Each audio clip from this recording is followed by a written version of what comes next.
বান্দার হক কার সাথে সম্পর্ক? হকুল ইবাদ, যে বান্দার হক বান্দার সাথে সম্পর্ক।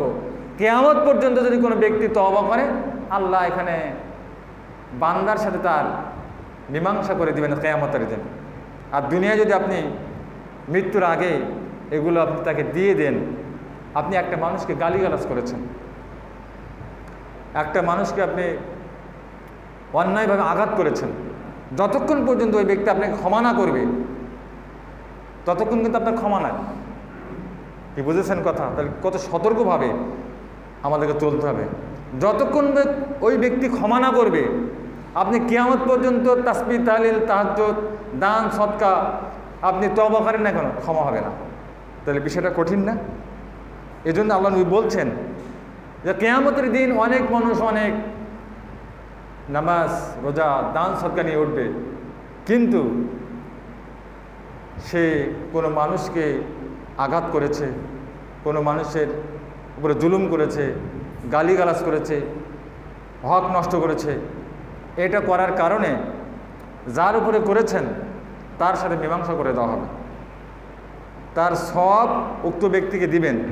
সব দিতে দিতে দিতে দিতে নেকি দিতে দিতে দিতে দিতে যদি নেকি না থাকে, যার উপর জুলুম করা হয়েছে ওই ব্যক্তির গুনাহ এনার উপর চাপিয়ে দেওয়া হবে।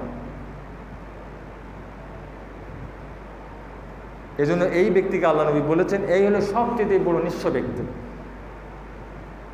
সাহাবীরা বললেন যে যারা টাকা পয়সা নেই তারাই তো নিঃস্ব। তখন আল্লাহ নবী এই হাদিসটা বললেন যে ওই ব্যক্তি নিঃস্ব যে কিয়ামতের দিন অনেক দান সদকা সালাত নেকি নিয়ে উঠবে, কিন্তু কোনো মানুষকে সে আঘাত করেছে, কোনো মানুষকে আপনার গালিগালাজ করেছে, হক ফাঁকি দিয়েছে ইত্যাদি ইত্যাদি। তখন পরস্পর কী করা হবে? প্লাস মাইনাস করা হবে তার নেকি এবং সব। যদি যে ব্যক্তি আপনার জুলুম করেছে ওই ব্যক্তির যদি আপনার সব না থাকে, শেষ পর্যন্ত যে ব্যক্তির উপর জুলুম করা হয়েছে ওই ব্যক্তির গুনাহ সমূহ এই ব্যক্তির দেওয়া হবে। তাহলে আমাদের কেমন সতর্কভাবে আমাদের চলতে হবে। আমরা অনেক সময় ইচ্ছা হোক অনিচ্ছা হোক একটা মানুষের সম্মান নষ্ট করি, গালিগালাজ করি, আমরা তাকে এমনভাবে কথা বলি যে সে মানুষটি আমার কথার মাধ্যমে কষ্ট পায়। কি বলি কিনা আমরা? এটা কিন্তু তার প্রতি জুলুম করা। যতক্ষণ ওই ব্যক্তি ক্ষমা না করবে ক্ষমা হবে না। এজন্য আমরা এই বিষয়টা খেয়াল রাখবো। আমরা নামাজ রোজা হজ যাকাত করে যদি আমরা কিয়ামতের দিন এগুলো দিয়ে দিতে হয় আরেকজনকে, তাহলে কি বৃথা না? কি বৃথা কিনা? সম্পূর্ণ বৃথা। এরকম যেন না হয়ে যায়।